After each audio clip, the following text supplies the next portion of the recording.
in this industry almost close to around 30 years. I'm happy to basically chair this session and facilitate. It's a very interesting topic which we are basically going to discuss on. So session on innovative technologies in crop protection. So I'm very delighted to welcome you all to this session. And it is really an honor to have a diverse and knowledgeable audience here representing various facets of agricultural and technological landscape. So we all know crop protection is a topic of paramount importance today. With a growing global population and ever-increasing challenges because of climate change, because of new pest diseases which are emerging, it is becoming a really challenging. And one side we are talking about producing more, on the other side we are talking about conserving more. And how do we address in these kind of scenarios? Good morning to all, and congratulate CII for organizing this seminar on the most important topic, which is related to food security and nutrition security. And everywhere you are talking about innovative technologies, new technologies. I was attending a big conference where all senior officials from all the governments were there, and there was focus only on 2 points. One was IT, another was R&D, new technology, how to take them to farmers. It's one way very good that we have so many technologies in our country, but unfortunately the dark side is that they are not reaching to farmers. If it is not reaching to farmers, then what's of the use of those technologies?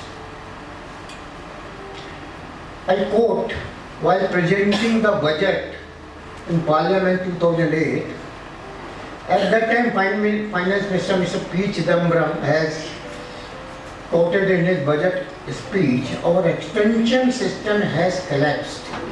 This is the statement of 2008, and now we are in 2023. I have not seen any change in our extension system. I'm sorry, if you get salary without doing any work, then why should sit in the fields? It's very obvious. So until as government fixes the responsibility, they are not doing much. Then all it comes to private sector, and today in agriculture, ICR ministry, they have started talking public-private partnership, because now they are realizing that it is not the job of the government, and they are selling all public sector companies slowly to private sector because of their inefficiencies. If other airlines can manage, then why Air India has been sold to Tata? Because we all know corruption. Today corruption is openly discussed. It is no secret. Thank you, Dewal sir. It's a privilege to discuss on this topic, and already many speakers in the even earlier opening session also discussed on this. The problem is not only the problem, like the solution. If we say agriculture in India has progressed in the last 5 decades, we have made a significant progress. But that progress or that revolution is driven by only 15 to 20% farmers. And that's why many times I say, when we discuss anything on average in India, it does not give the right picture. Because there are extremes. Still 75-80% farmers in India are doing agriculture for say their livelihood and not commercial. And that's very important point. If we have to play important role, not we are now self-sufficient in food, but India has to play important role in global food security. in future. Everybody is looking at India, and India is the country who has the highest potential to support global food security, global nutritional security, because on an average, again coming to average, our productivities are still extremely low in comparison to the developed say economies, developed countries, and we still have a lot of land to produce. So that is the large opportunity for Indian agriculture to drive the food sustainability, food security for the entire world in future. Okay, so we'll probably have the answers together.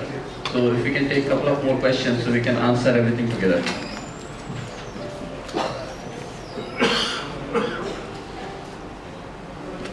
Hello, my name is Anurag Agarwal.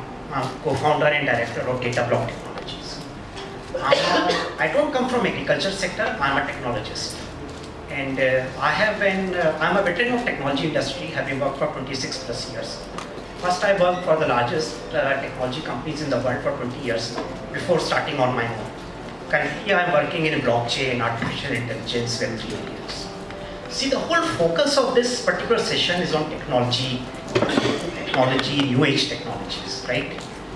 But the fact of the matter, based on my experience, is that agriculture sector is one of the last sectors to embrace any new age technology, as compared to sectors like banking and financial services, retail, and all these things. Some of the things I can understand, it's maybe because of socio-economic factors. We have small farmers, so basically it's not feasible to get to that particular level. But as far as this panel is also concerned, I heard the terms artificial intelligence, IoT, and all those kind of things. But I didn't hear that what exactly are you people doing in these particular sectors, right? That was not coming up front, right? Maybe Mr. Hegde, it would have been better to have some technologies like technologists on the panel to basically deep dive into these kind of things. I mean, things like soil testing, fertilizers, pesticides, they have been there for years. But unless and until you embrace new age technologies and we get to hear from you people, it's not going to make a difference. Thank you. Thank you. So any one more question? Okay. So just to basically sum up on these two questions, one is scaling up of technologies, which has come very clearly. Second is adopting technologies, and then various companies what they are doing.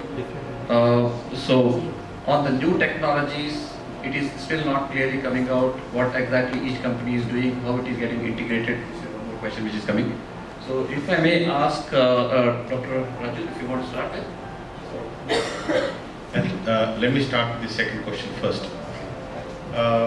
Obviously, this is not a tech session, so we did not elaborate in detail about tech, but there's a lot happening at the data front. We're doing a lot of work around. I talked about the ARC technology that we have, ARC technology, and precision ag. Precision ag is the future, so let's understand it like this. That's where all of us need to go for a sustainable agriculture. That's where we are heading. There are obviously, we are taking small steps, baby steps right now, because this is a new age technology, and our supply chain is, if I may call it, our business chain is full of inefficiencies. So at each stage, there's a lot of technology being used. You talked about blockchain. I think there's definitely a huge scope for blockchain, but that's maybe at the end of the food suppliers integrating with the farmers and making sure that there's a traceability of the food happening, authenticity of the food happening all across. I would say right now all of us are ripe to talk to all technology companies if they have the solutions in place which can help us on proactive crop management, on bridging inefficiencies around use efficiencies, use efficiency of all inputs, and also around the larger the solution approach which I said, the larger delivery of solution to the farmers. So I think we are all right for that.